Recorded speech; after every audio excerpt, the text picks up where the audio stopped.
जब बेटे ने अपने पिता से घर में रखी एक पुरानी वॉल्क्सवैगन बीटल के बारे में पूछा तो पिता ने उसे समझाने का एक अनोखा तरीका चुना। पिता ने अपने बेटे से कहा, तुमने सम्मान के साथ अब ग्रेजुएशन कर लिया है। देखो, यह एक वॉल्क्सवैगन बीटल है जिसे मैंने कई साल पहले खरीदा था। यह 50 साल से भी पुरानी कार है, लेकिन इसे तुम्हें देने से पहले इसे शहर के एक डीलरशिप पर ले जाओ और पूछो कि वे इसे कितने में खरीदेंगे।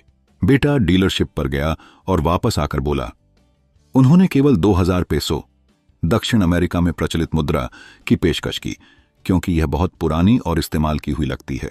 मात्र 2000 पेसो की पेशकश बेटे को निराश कर गई थी। उसने सोचा कि यह कार वास्तव में बेकार है, लेकिन पिता ने कहा, इसे एक पॉन शॉप, गिरवी रखने वाली दुकान पर ले जाओ। बेटा वहां गया और वापस आकर बोला, उन्होंने सिर्फ 10,000 पेसो की पेशकश की, क्योंकि उनका कहना था कि यह बहुत पुरानी है। यहां स्पष्ट हुआ कि बाजार की धारणा में लोगों के दृष्टिकोण से मूल्यांकन के तत्व शामिल हैं। यह अनुभव बेटे के लिए एक संकेत था कि वह आम धारणा के आधार पर अपनी योग्यता का निर्धारण न करे। आखिर में पिता ने बेटे से कहा कि वह इस कार को एक क्लासिक कार क्लब में ले जाकर दिखाए।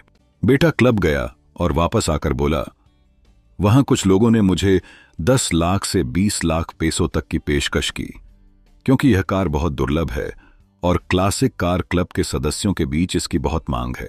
पिता ने मुस्कुराते हुए बेटे से कहा, मैं चाहता था कि तुम यह समझो कि सही जगह पर ही तुम्हारी सही कद्र होती है।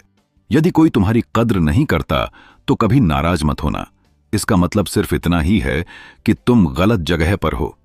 ये लोग तुम्हारा सही मूल्य पहचान पाने में समर्थ नहीं हैं। तुम्हारी असली कीमत तो वही लोग समझेंगे जो सच में तुम्हें महत्व देते हैं। कभी भी वहां मत रहो जहां तुम्हारी कद्र ना हो। यहां पिता का संदेश स्पष्ट था। अगर कोई आपकी कद्र नहीं कर रहा है तो इसका मतलब यह नहीं कि आप मूल्यहीन हैं, आप बस गलत जगह पर हैं। यह कहानी हम सभी के लिए एक प्रेरणा है कि हम उन लोगों के साथ रहें जो हमारी असली कीमत को पहचानते हैं। जीवन में ऐसे अवसर और स्थान तलाशें जहां आपकी योग्यता और मूल्य को समझा जाए। यह न सिर्फ इस बात का प्रतीक है कि हमें अपनी पहचान को समझना है, बल्कि दूसरों द्वारा हमें समझने का महत्व भी है। अपनी पहचान का अनुभव करें और उन लोगों के साथ रहें जो आपके असली मूल्य को पहचानें।